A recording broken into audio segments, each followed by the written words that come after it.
Hey guys, and welcome.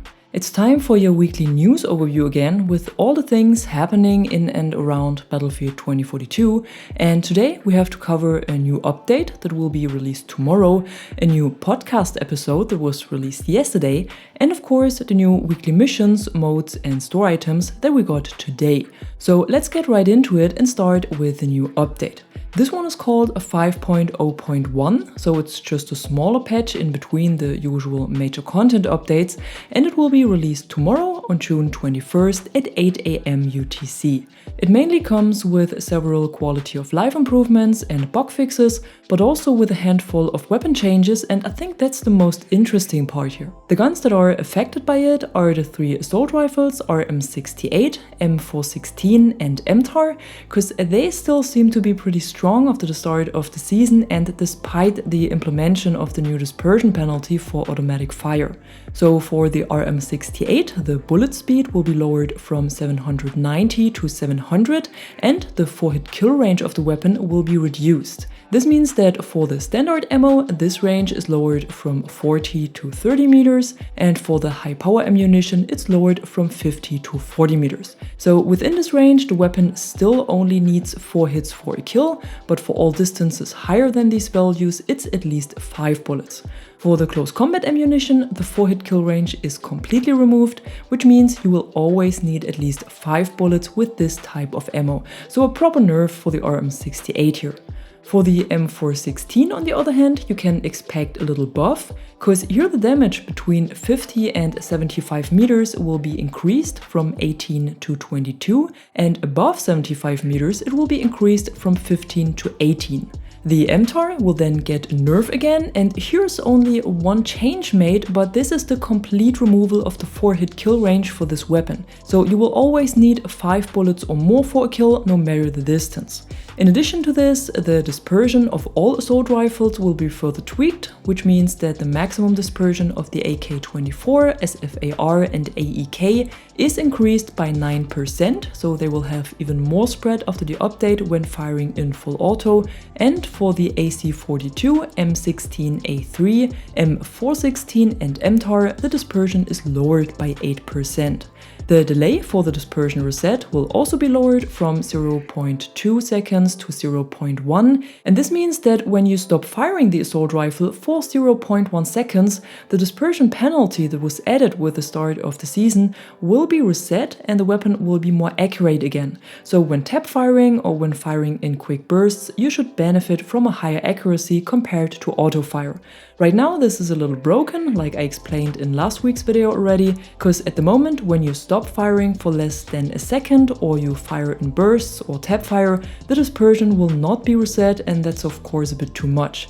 But this will hopefully get fixed with tomorrow's update. Besides this, they also fixed an issue that causes subsonic ammunition to produce a muzzle flash when equipped on the DM7, AM40 and M5A3. Then you should be able to directly equip attachments again that you have just unlocked during the current match, and they should not be grayed out anymore.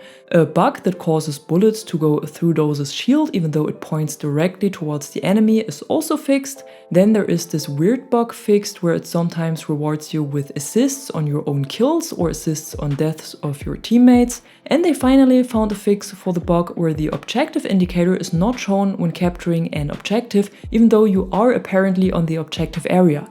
This took them a while to track and pin down, but now it looks like they found a solution for it. In addition to all of this, there was already a small tweak made yesterday through a backend update, and this was for the new spring grenade and gave it a little buff. According to DICE, the gadget was not performing as well as it should have, so they reduced the detonation time by 50% from 1 second to 0.5 seconds and increased the inner blast radius by 48% from 1.75 meters to 2.6 meters. So it will detonate much faster now and also deal most of its damage in a wider area. But it still deals less damage outside of this inner blast radius compared to the frag grenade. What we also got yesterday is a new episode of the Inside Battlefield podcast, and usually I would sum up what the devs were talking about or what they plan to change in the future here, but this time the episode was different and they did not directly talk about the game, but instead about the process behind developing it. So it's not really something that can be summed up here, but still pretty interesting. If you would like to get a little look behind the scenes and learn more about the live service for the game and how they approach updates and new seasons, be sure to give it a listen. You can find a link to it in the description below the video. And now let's have a look at everything we got today alongside the usual weekly rotation, starting with the new modes and playlists. In Conquest, you can find Conquest 64 this week, which is actually pretty similar to the Exodus playlist with reduced player count and the map rotation of old and new maps. And over in Breakthrough, there is Infantry Breakthrough now, which is a variation of the normal 64-player mode, but without any combat vehicles and completely focused on infantry. In Portal, we got 2 modes today, just like every week, and this time it's 1942 Rendezvous, which is a mode that features Conquest and Rush on several maps of all eras, but always with 1942 soldiers, vehicles and weapons.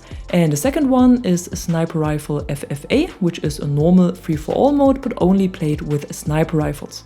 On Friday, this mode is replaced with Check of All Trades. That seems to be a new community spotlight with several game modes in one rotation, and we can expect to see a new Friday Night Battlefield experience.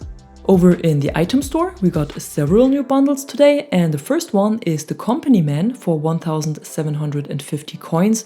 That includes a legendary specialist set for McKay, a legendary weapon skin for the AK-24 that also changes the look of the Maul hybrid scope and the factory barrel. Then there's a vehicle skin for the Panther and another weapon skin for the DM7.